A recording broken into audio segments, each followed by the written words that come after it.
Hello दोस्तों, नमस्कार। एक बार फिर स्वागत है आपका अपने परिवार इंस्टीट्यूट सक्सेस में। दोस्तों, जैसे कि पता है कि पंचायत राज की अपनी क्लासेस चल रही थी और लगभग 10 क्लासेस या 9 क्लासेस अपलोड कर चुका हूं मैं अभी ऑनलाइन।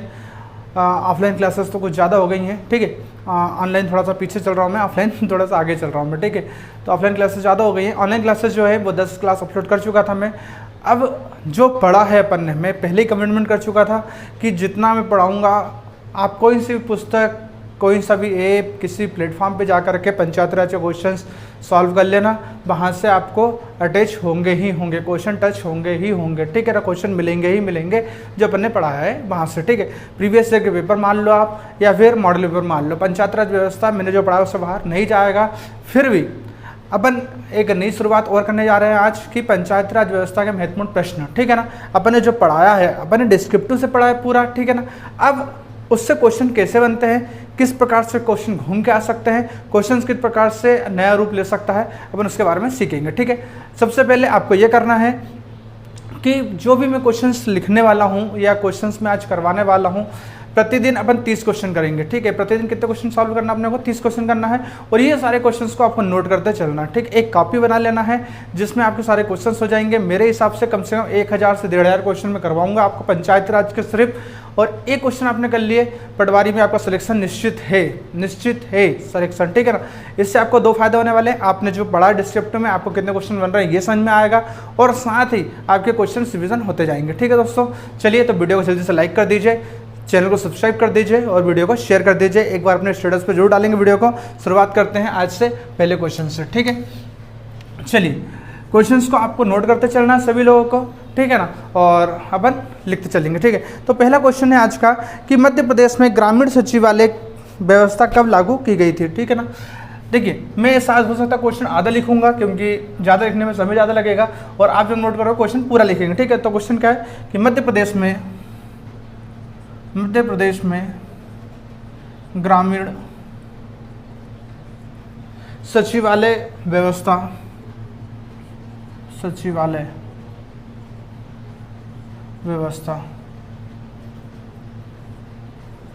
कब प्रारंभ हुई थी, ठीक है। पहला क्वेश्चन हो जाएगा कि मध्य प्रदेश में ग्रामीण सचिवालय व्यवस्था कब प्रारंभ हुई थी, तो लागू हुई थी। तो इसका आंसर हो जाएगा वर्ष 2004, ठीक है। इसका आंसर क्या हो जाएगा, वर्ष 2004 में सचिवालय व्यवस्था लागू हुई थी, ठीक है। नेक्स्ट क्वेश्चन देखते हैं, क्वेश्चन नंबर 2 देखते हैं। मध्य प्रदेश में ग्राम सभा व्यवस्था कब लागू की गई थी, ठीक है। क्वेश्चन 2 है, मध्य प्रदेश में ग्राम सभा व्यवस्था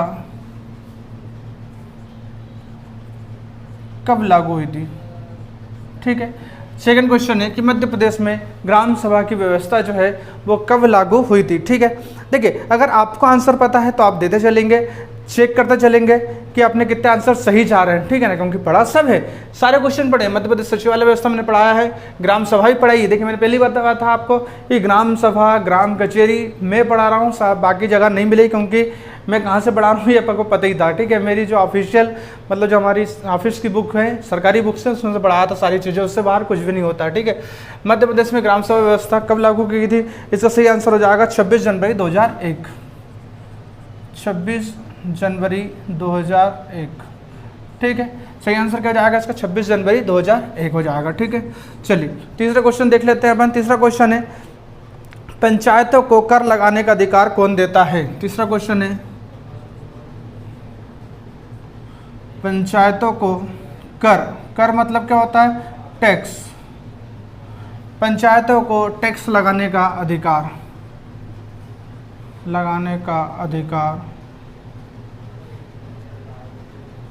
कौन देता है, ठीक है। क्वेश्चन क्या है मेरा कि पंचायतों को कर लगाने का अधिकार जो है वो कौन देता है, तो ये देता है राज्य विधानमंडल। कौन देता है, राज्य विधानमंडल। टैक्स लगाने का, पंचायतों को टैक्स लगाने का अधिकार जो है कौन देता है, राज्य विधानमंडल देता है, ठीक है। क्वेश्चन नंबर नेक्स्ट देखते हैं। मध्य प्रदेश ग्राम प्रणाली में प्रतिनिधि इकाई मानी गई है। मध्य प्रदेश ग्राम प्रणाली में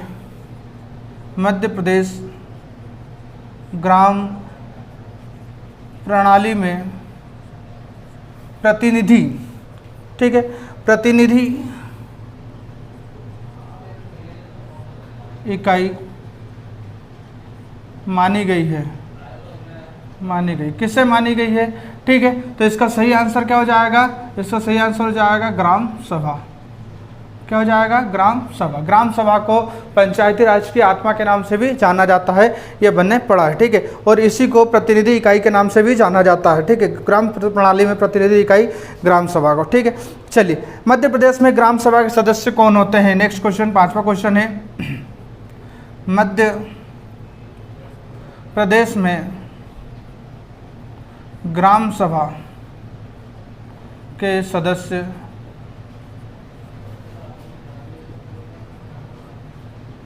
कौन होते हैं? ठीक है, देखिए पढ़ा है अपने ये भी कि मध्य प्रदेश में ग्राम सभा के सदस्य कौन होते हैं, तो अपने को पता है कि गांव के 18 वर्ष से अधिक उम्र के जितने भी आयु 18 वर्ष से आयु जितनी ज़्यादा हो जाती है तो वो सारे सदस्य ग्राम सभा के सदस्य होते हैं, वे सभी व्यक्ति जिनकी उम्र 18 वर्ष से अधिक है। ठीक है ना, तो क्या आंसर हो जाएगा इसका? गाँव के 18 वर्ष से अधिक व्यक्ति। ठीक है, इसका सही आंसर क्या हो जाएगा कि ग्रामीण के गांव के 18 वर्ष से अधिक उम्र के जो बच्चे हैं वो सभी जो हैं वो इसके सदस्य बनने के अधिकार रखते हैं, ग्राम सभा के सदस्य बनने का अधिकार रखते हैं। ठीक है, क्वेश्चन नंबर 6 देखते हैं। क्वेश्चन नंबर 6वां, सारे क्वेश्चन देखिए, ये क्वेश्चन जो अभी है ना कि मध्य प्रदेश में ग्राम सचिवालय व्यवस्था कौन है? 2004। मध्य प्रदेश में ग्राम सभा व्यवस्था कब लागू की गई? 26 जनवरी 2001। पंचायतों को टैक्स लगाने का अधिकार कौन देता है? राज्य विधानमंडल। ग्राम प्रणाली में प्रतिनिधि इकाई मानी गई ग्राम सभा को, और ग्राम सभा के सदस्य कौन होते हैं? गांव के 18 वर्ष से अधिक आयु के उम्र के। सारे क्वेश्चन अपन ने पढ़े हैं। ठीक है ना, बेसिक क्लास जो मैंने पढ़ाई है अभी भी अपलोड है, जा करके देख सकते हैं वहाँ पर के। ठीक है, सारी चीज़ें देखने को मिल जाएंगी। चलिए नेक्स्ट क्वेश्चन देखते हैं कि पंचायत पदाधिकारियों के लिए अविश्वास प्रस्ताव लाने की समय सीमा हाल ही में वृद्धि की गई है, वो कितने वर्ष की गई है? ठीक है, तो अपन इसको शॉर्ट में क्वेश्चन को मैं शॉर्ट कर देता हूँ, सरल। देखिए मैं क्या करना चाहता हूँ, हर बार मैं लाइव क्लास आता हूँ संडे के दिन, तब भी मैं बता देता हूँ, और अभी मैं फिर वही कर रहा हूँ कि मैं क्वेश्चंस को सरल भाषा में प्रस्तुत करने का काम करता हूँ आपके सामने। क्वेश्चन को सरल कैसे कर सकते हैं, एग्जाम में क्वेश्चन कठिन पूछता है उसको मैं सरल करता हूँ आपके सामने ताकि समझ में आए। बहुत से बच्चों अच्छा ये पूछ रहा था क्या, अच्छा ठीक है, अच्छा ऐसा करना था क्या, ठीक है। क्वेश्चंस पता रहता है मगर लैंग्वेज समझ में नहीं आने के कारण वो गलत कर देता है क्वेश्चंस को, ठीक है ना। मैं सरल भाषा में प्रस्तुत करता हूँ क्वेश्चन को सब आपके सामने। तो नेक्स्ट क्वेश्चन है, नेक्स्ट क्वेश्चन था पे अपने पास कि पंचायत पदाधिकारियों के लिए अविश्वास प्रस्ताव लाने की समय सीमा में हाल ही में वृद्धि की गई है, यह कितने वर्ष है। तो अभी अपने को पता है कि जो समय सीमा होती है पंचायत राज व्यवस्था की वो स्टार्टिंग में 2 वर्ष रहती थी और अंतिम के 6 माह रहती थी, ठीक है ना। टोटल कितना हो गया अपने पास 2.5 वर्ष होती है, ठीक है ना। तो अपन बोल सकते हैं क्वेश्चन है अपना पंचायत में अविश्वास प्रस्ताव लाने की समय सीमा कितने वर्ष कर दी गई है, ये 2.5 वर्ष कर दी गई है, ठीक है। कितने वर्ष कर दी गई है, 2.5 वर्ष कर दी गई है, ठीक है। तो कितने क्वेश्चन हो गए अपने, 6 क्वेश्चन हो गए, 6 क्वेश्चन करके ही अपन इनको करते चलेंगे, ठीक है ना। चलिए तो ये क्वेश्चन सारे नोट कर लेना आप और एक बार रिवीजन कर लेना, ठीक है ना। चलिए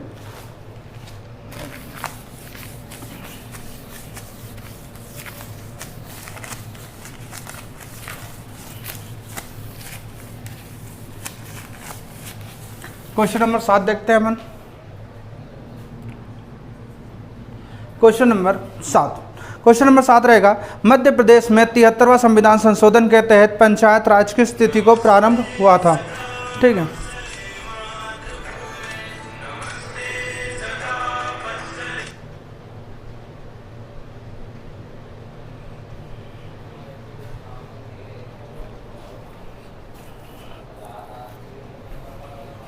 चलिए क्वेश्चन नंबर 7 देखते हैं। क्वेश्चन नंबर 7 है, मध्य प्रदेश में 73वां संविधान संशोधन के तहत पंचायती राज किस तिथि को प्रारंभ हुआ था, ठीक है। 73वां संविधान संशोधन के तहत क्वेश्चन को सरल किया अपन ने, 73वां संविधान संशोधन,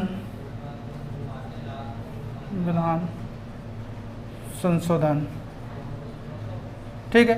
73वां संविधान संशोधन के तहत पंचायती राज की स्थिति को लागू हुआ था, के तहत पंचायती राज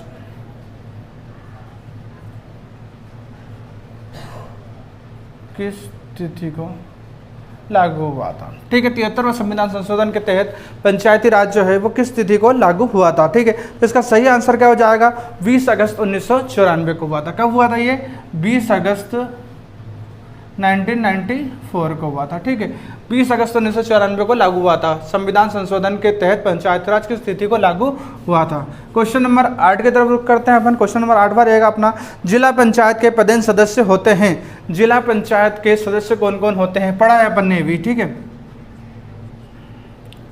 जिला पंचायत के सदस्य कौन कौन होते हैं। ठीक है, सारे क्वेश्चंस अपन ने पढ़े हैं, एक बार बस अच्छे से पढ़ने की आवश्यकता है। मैंने बताया बेसिक क्लासेस में ऐसा कुछ भी नहीं छूटा है जहाँ से क्वेश्चन बनेंगे और आपसे नहीं बनेंगे। ठीक है, तो जिला पंचायत के सदस्य कौन कौन होते हैं, तो जिला पंचायत के सदस्य होते हैं वो होते हैं जनपद पंचायत, जनपद पंचायत, जो जनपद पंचायत होते हैं ना। ठीक है, तो जनपद पंचायत के सदस्य, जनपद पंचायत के सदस्य, विधायक और सांसद। ठीक है, ये होते हैं इसके सदस्य होते हैं, जनपद पंचायत के सदस्य, विधायक और सांसद होते हैं। ठीक है, क्वेश्चन नंबर 9 देखते हैं, जिला पंचायत के लिए जनसंख्या कितनी होनी चाहिए। जिला पंचायत बनने के लिए कम से कम जनसंख्या कितनी होनी चाहिए, सब पढ़ा है अपन ने। ठीक है, आंसर देते जाना फटाफट। जिला पंचायत के लिए जनसंख्या कितनी। ठीक है, जिला पंचायत बनने के लिए कम से कम कितनी जनसंख्या होनी चाहिए, तो कम से कम कितनी जनसंख्या होना चाहिए, कम से कम 50,000। ठीक है, कम से कम कितनी जनसंख्या होनी चाहिए, 50,000 जनसंख्या होनी चाहिए जिला पंचायत अगर बनाना है तो, जिला पंचायत के लिए। ठीक है ना।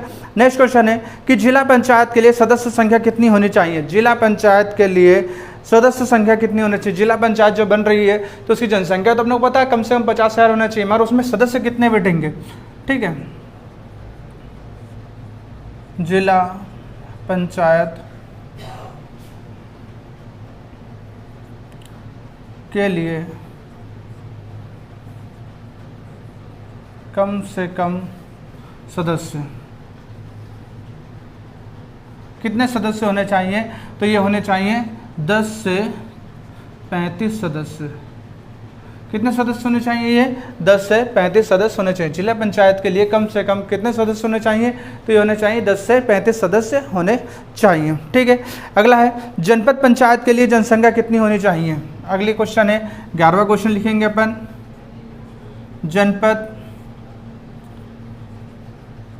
पंचायत के लिए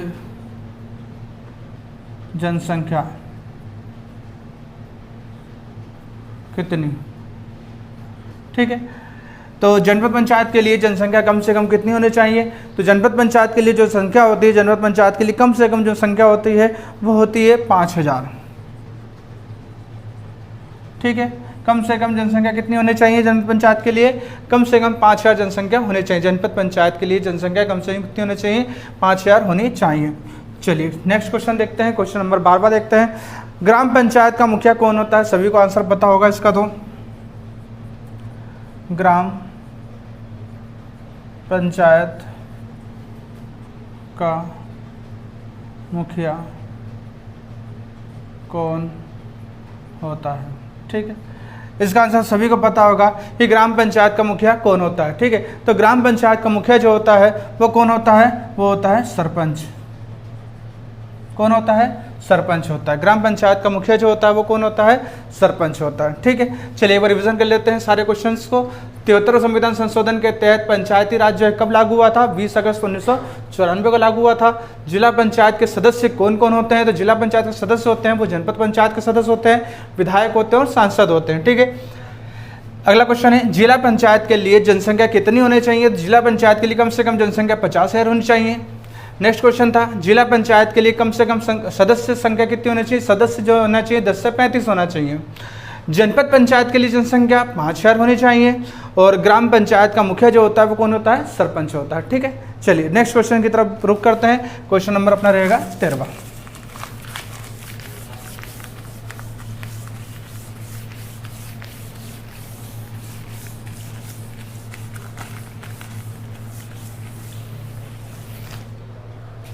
चलिए क्वेश्चन नंबर 13वां। क्वेश्चन नंबर 13वां है अपने पास कि सरपंच का चुनाव कैसे होता है। सरपंच का चुनाव जो है कैसे होता है, सरपंच का चुनाव कैसे होता है। ठीक है, देखिए सरपंच का चुनाव कैसे होता है का मतलब ये है कि सरपंच जो है कैसे चुने जाते हैं, जनता द्वारा सीधे चुने जाते हैं या कोई और चुनता है उनको, तो जनता द्वारा सीधे चुने जाते हैं सरपंच। इसलिए बोल सकते हैं अपन कि सरपंच के चुनाव जो होते हैं प्रत्यक्ष होते हैं, जनता द्वारा सीधे चुने जाना, जनता द्वारा सीधे चुने जाना उन्हीं को अपन बोलते हैं कि प्रत्यक्ष चुनाव होते हैं ये। ठीक है, तो जनता द्वारा प्रत्यक्ष चुने जाना। क्वेश्चन नंबर 14 देखते हैं। क्वेश्चन नंबर 14 है मध्य प्रदेश में पंचायत की जनसंख्या कितनी है। मध्य प्रदेश में ग्राम पंचायत की संख्या कितनी है। ठीक है, क्वेश्चन है अपना कि मध्य प्रदेश में ग्राम पंचायत की संख्या जो है वो कितनी है। तो मध्य प्रदेश में ग्राम पंचायत की संख्या जो है वो कितनी है, 2346 टोटल संख्या बता रहे हैं अपन कि मध्य प्रदेश में ग्राम पंचायत की टोटल संख्या जो कितनी है वो कितनी है, 23,046। ठीक है, चलिए क्वेश्चन नंबर 15 देखते हैं। देखिए मैं ज़्यादा टाइम नहीं लूँगा आपका, फटाफट क्वेश्चन सॉल्व करते जाएंगे क्योंकि उससे मेरा भी समय बचेगा और आपका भी समय बचेगा। समय सभी का बहुत कीमती है। ठीक है ना, मैं चाह रहा हूँ कि ज़्यादा से ज़्यादा क्वेश्चन आपको दो, इंपॉर्टेंट क्वेश्चन आपको दो जो एग्जाम में सीधे सीधे क्वेश्चंस बनेंगे। ठीक है, बेसिक क्वेश्चन से शुरुआत की है अपन ने और अपन एक्सट्रीम लेवल तक जाने वाले हैं। ठीक है, अगला क्वेश्चन है ग्राम पंचायत के लिए जनसंख्या कितनी होनी चाहिए। क्या है, ग्राम पंचायत के लिए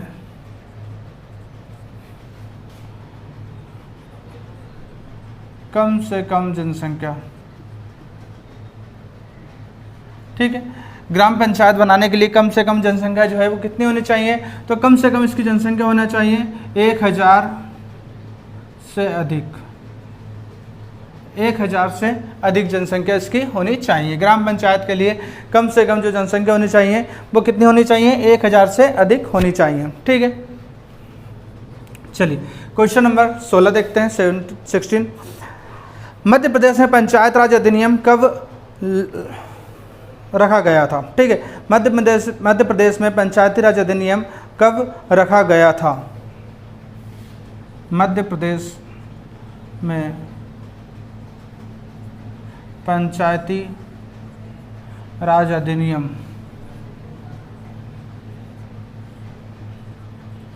कब रखा गया। ठीक है, मध्य प्रदेश में जो है पंचायती राज अधिनियम जो है वो कब रखा गया था, तो ये रखा गया था 30 दिसंबर 1993, 30 दिसंबर 1993, 30 दिसंबर 1993 को पंचायती राज अधिनियम जो है वो रखा गया था। ठीक है, क्वेश्चन नंबर 17 देखते हैं। क्वेश्चन नंबर 17 है भारत में पंचायती राज अधिनियम कब लागू किया गया था। भारत की बात हो रही है अब, भारत में पंचायती राज अधिनियम कब लागू हुआ था। भारत में पंचायती राज अधिनियम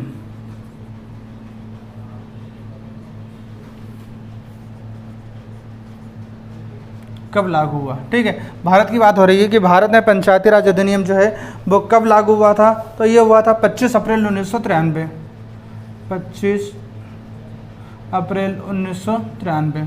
ठीक है, मध्य प्रदेश की बात हो रही है 30 दिसंबर 1993, भारत की बात हो रही है तो 25 अप्रैल 1993। ठीक है, चलिए नेक्स्ट क्वेश्चन है अपना 18वां क्वेश्चन रहेगा कि पंचायती राज व्यवस्थाओं के निर्वाचन है तो कौन उत्तरदायी होता है। पंचायती राज व्यवस्था में जो चुनाव करवाए जाते हैं, जो निर्वाचन करवाए जाते हैं, उसके लिए कौन उत्तरदायी होता है। तो पंचायती राज व्यवस्थाओं में पंचायती राज व्यवस्था में निर्वाचन के लिए उत्तरदायी। ठीक है, तो पंचायत राज व्यवस्था निर्वाचन के लिए उत्तरदायी जो होता है वो कौन होता है? ये होता है राज्य निर्वाचन आयोग।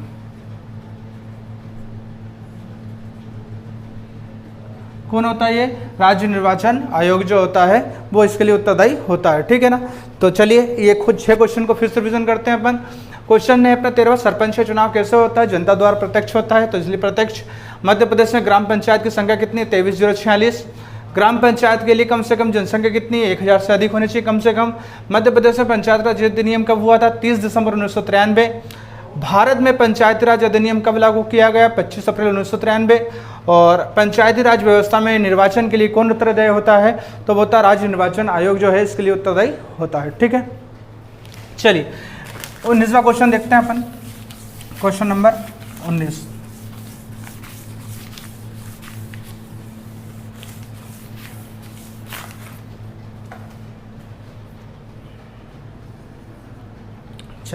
क्वेश्चन नंबर 19 रहेगा अपने पास, पंचायत राज व्यवस्था किस पर आधारित है? पंचायती राज व्यवस्था किस पर आधारित है? पंचायती राज व्यवस्था किस पर आधारित है? ठीक है, पंचायती राज व्यवस्था जो है किस पर आधारित है? तो इसका सही आंसर हो जाएगा सत्ता के विकेंद्रीकरण पर। सत्ता के विकेंद्रीकरण पर। ठीक है, पंचायत राज व्यवस्था जो किस पर आधारित है? तो वह सत्ता के विकेंद्रीकरण पर आधारित है। ठीक है ना, और आज का लास्ट क्वेश्चन है, 20वां क्वेश्चन है कि संविधान के किस भाग में पंचायत राज व्यवस्था का वर्णन है? ठीक है, संविधान के किस भाग में पंचायती राज का वर्णन है? सभी को पता है, भाग 9। ठीक है, भाग 9। भाग 9 में जो है संविधान किस भाग में पंचायत राज का वर्णन है? ये भाग 9 में इसका वर्णन देखने को मिलता है। ठीक है दोस्तों, तो अपने को 20 क्वेश्चंस, अपन ने आज के क्वेश्चन देख लिए 20 पूरे के पूरे। अब आपको ये देखना है कि 20 क्वेश्चंस में से अपने को कितने क्वेश्चंस का आंसर पता थे। सभी बच्चे अपना अपना स्कोर जो है कमेंट करेंगे मुझे, ठीक है ना, कि हमारा स्कोर इतना रहा है। और मैं उम्मीद करता हूँ कि अगर किसी बच्चे ने मुझसे क्लास ली है, मुझसे पढ़ा है अगर, तो गारंटी ले रहा हूँ 15 क्वेश्चन तो सॉल्व किए ही होंगे उनने, कम से कम 15 क्वेश्चन, 20 में से कम 15 क्वेश्चन सॉल्व किए होंगे। जिन्हें बहुत अच्छे से पढ़ के रखा है 18 क्वेश्चन तक गया होगा वो, ठीक है ना। जिन्हें नहीं पढ़ा है तो भगवान जाने उन्होंने कितने क्वेश्चन सॉल्व किए होंगे। तो आज के लिए इतना ही काफ़ी रहेगा अपना। कल फिर मिलेंगे नेक्स्ट वीडियो के साथ, अगले 20 क्वेश्चन के साथ। अपने क्वेश्चंस जितने भी सही गए उनका स्कोर मुझे कमेंट करेंगे। वीडियो को लाइक शेयर सब्सक्राइब जरूर करेंगे। धन्यवाद। जय हिंद, जय भारत।